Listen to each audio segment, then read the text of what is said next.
Hello and welcome to Gardening at 58 North. In this video I'm going to be trying to create another bonsai plant again, and this time I'm going to be doing it with my thyme plant here.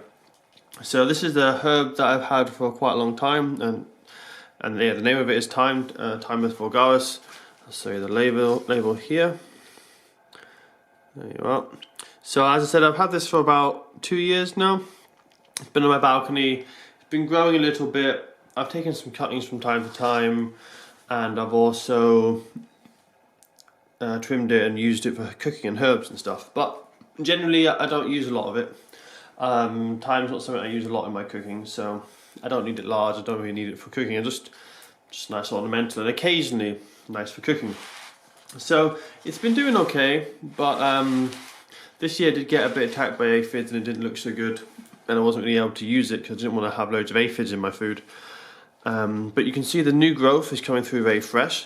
Let's see if I can get it in focus. It's very small, the leaves on the thyme, which is another reason why I thought it would make a good bonsai. So you can see there that the latest set of leaves that are coming through are quite nice and fresh, and the other ones still got dead aphids on them, so not really good for using as flavouring or anything.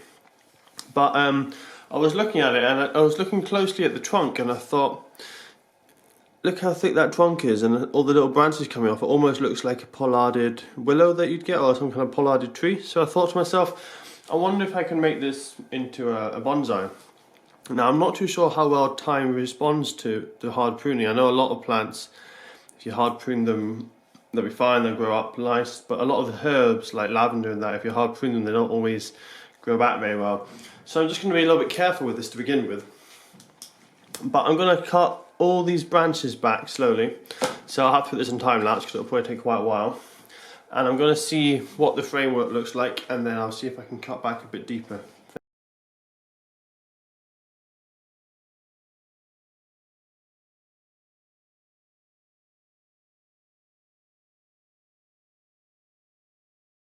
So there we are, that's it cut back. You can see now some of the branch work a bit better, but still I'm not sure if I want to cut a bit harder, I think, but you can see there is green shoots further down, so I'll probably be safe. So I'll just go over now with a slightly harder cut and get the branches down a bit lower, try and get more of the trunk exposed.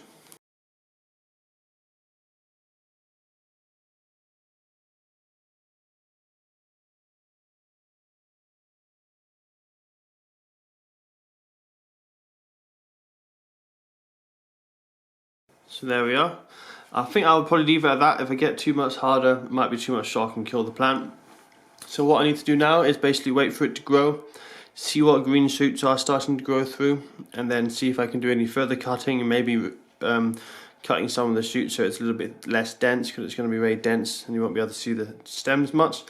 What I'd also like to do is see if I can raise up the level a bit, because you can see sitting in the pot here you can't really see inside very well. That's not a big issue because I'll probably put this in a bonsai pot eventually. But I'm going to see if I can scrape a little bit of the soil away from the trunk, just to expose a little bit more of it so that it's a bit more obvious when I do finally pot it up into a bonsai.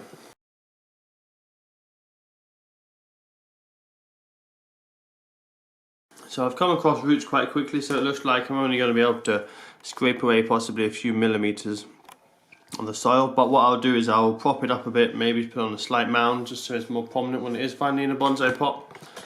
But that's it for now. I think you can probably just about tell from the video what kind of bonsai it's going to look like. I'll pull it up a bit there so you can actually see it a bit better. You can see there it does already look a bit like an old tree, but obviously there's not enough leaves on it yet, it needs to green up. It does have I think it does have a really good framework of branches though. And when I properly prune this, I think it's going to look great. When I start doing the final prune, instead of just clipping it over quickly like I have been doing just in this video, I'll probably have to really carefully look at each branch individually and individually cut. So that could take a long time. Probably going to be quite a lot of work to get it absolutely perfect. But I think if you look there, the framework of the trunks and everything, I think it's going to look really nice. It's quite odd. There seems to be two main trunks, a little side trunk coming off here. So it's going to look a bit odd, but I quite like that. It looks quite natural, I think. It looks like two trees that have grown into each other, maybe out in a windswept location. And if you look at the bark, it's really nice. It really does look like an old ancient tree with a weathered bark. So I think this is actually going to turn out really good. if it does survive from all this hard pruning. So I was thinking of maybe putting it inside so it's nice and warm, but what I'm going to do is just leave it on the balcony where it was. I don't want to give it a massive shock and change of environment yet. If it's not doing well there, I'll bring it inside, probably give it some more heat, put it under some really bright grow lamps, try and get it to put up its energy again. So it'll be an interesting one this, see if it will work or not. I also seem to have a big trunk here, which is, I thought was maybe a bit of bark in the compost, but it actually seems connected to that, so I'm not sure what that is. You can see it breaking off there. I don't know if that's cutting from something else, or it could just be a bit of wood in the compost. But let's say I'll raise this up, try and get it more prominent when I do finally pot it up. So the roots there, they're really not healthy. There's very few fresh roots at all. As I say, it's been in this pot for at least 2 years, so it's probably a bit deprived, but that's kind of good for a bonsai because you want it to have small leaves, and as you can see in here, the leaves really are small, very tiny leaves on this plant, which is why I think it will make a good bonsai when it is finally pruned into the right shape. Let's get that to focus. There you are, you can see lovely tiny little leaves. And I know I can make these even smaller if I do the right techniques with root pruning and things like that. So I think it will be successful, but as I say, only time will tell. And I'll give you guys an update when I'm on the next section of this journey of this new bonsai.